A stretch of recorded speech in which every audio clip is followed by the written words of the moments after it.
Now that we've got a couple of materials assigned, we can look at the different types of materials. Currently, these are both of the type standard.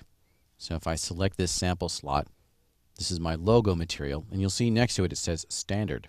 So that's the type of material that I'm working with. If I click on this button, I can choose a different type of material. And that's the most sort of base level that we can work with, is choose a different type of material. When I click the button, I get a new window popping up that's called the Material Map Browser.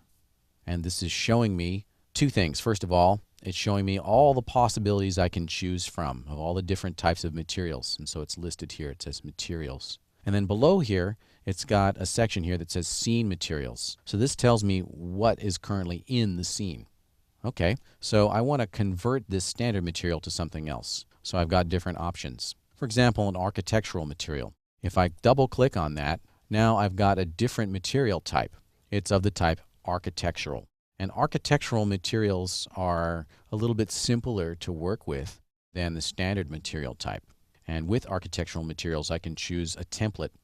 So for example, if I wanted this to look like metal, I could just choose that template.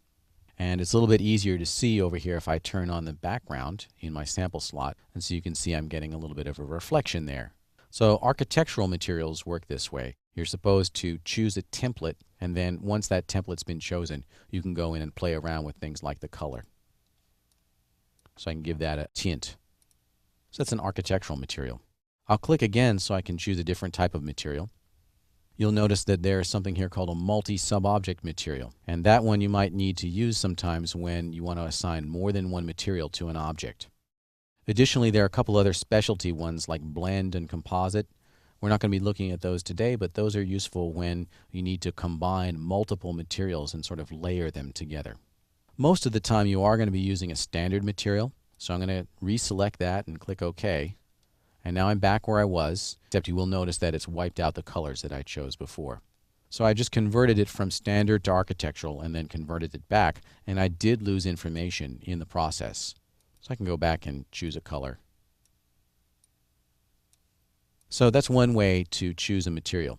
Another would be you can actually select a slot, whether it is active in the scene or not, and you could click the Get Material button and either choose a new material or grab one from the scene or from files. So I'll click Get Material here, and it takes me back to the Material Map Browser once again. So I could choose a different material type if I desired.